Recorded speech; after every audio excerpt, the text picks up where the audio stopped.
Let's dig in more specifically into what we expect to happen to premiums and the cost of healthcare if the Affordable Care Act is repealed and the American Health Care Act, Republicare, is passed. We've been following the unveiling of the Republican health care plan and everything that's followed. It's been a disaster from the beginning.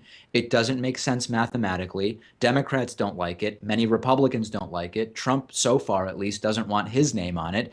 And Republicans have actually told people that coverage isn't really the ultimate goal. For example, the Secretary of Health and Human Services, Trump appointee Tom Price, said that nobody will be worse off financially because of the law. Let's start with that clip first. But I notice you ducked the aspect of whether you can guarantee that nobody will be worse off financially.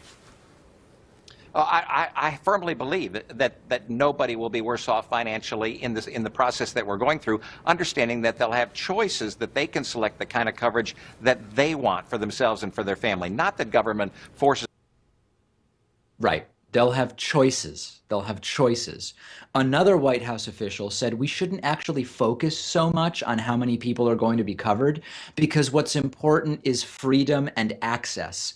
When the rubber meets the road, this is going to be very expensive for the average enrollee. We have a new analysis now from health policy experts, which has determined that the Republican healthcare program would cost the average enrolled person an extra $1,542 in 2017. And of course, this might not be fully or even partially implemented in 2017.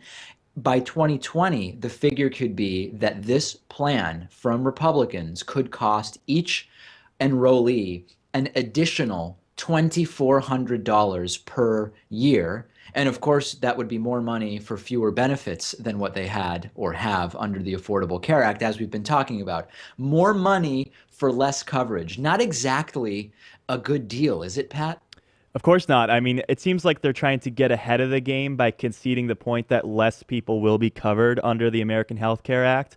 But if premiums continue to rise, I mean, what are they going to do in that instance? We know that's been going on even since the Bush administration, and Obamacare, you could argue, has slowed down the rate of premium increases. But if they don't solve any of the problems and 10 million people plus lose their health insurance, I mean, what leg will they have to stand on? I have no idea. I guess just trying to blame Obamacare in some way, shape, or form. Tom Price has also recently said that we don't believe that individuals will lose coverage at all. But in saying those things, people won't lose coverage, people won't pay more.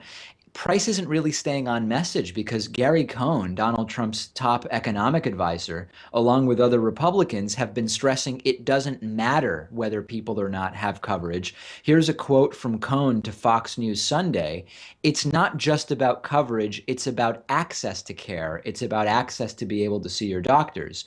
The number of who's covered and who is not covered, that's interesting, and I know that may make some headlines, but what we care about is people's ability to get health care and people's ability to go see their doctor. Could you come up with a more incoherent explanation of what it is that he thinks should happen? And Chris Wallace responded correctly by saying, coverage is really important if you lose it. Then Paul Ryan came out and said to Hugh Hewitt last week that if fewer people are covered, it actually doesn't matter. Here's Paul Ryan. We always know you're never going to win a coverage beauty contest when it's free market versus government mandates. If the government says, thou shalt buy our health insurance, the government estimates are going to say people will comply and it will happen. And when you replace that with, we're going to have a free market and you buy what you want to buy, they're going to say not nearly as many people are going to do that. That's just going to happen. And so you'll have those coverage estimates. We assume that's going to happen. That's not our goal. So which is it? Is it that no one's going to lose coverage, or is it that it doesn't matter if people lose coverage as long as the plan allows for freedom, liberty, patriotism, and all of that stuff? It's apparently about the total and unmitigated liberty and freedom to choose whether or not to buy things that as a result of Republican policy, you won't be able to afford. Doesn't make much sense, does it? It is not looking good for the average enrollee. Send me your thoughts about this. I'm on Twitter at @dpakman. The show is on Twitter @DavidPakman Show.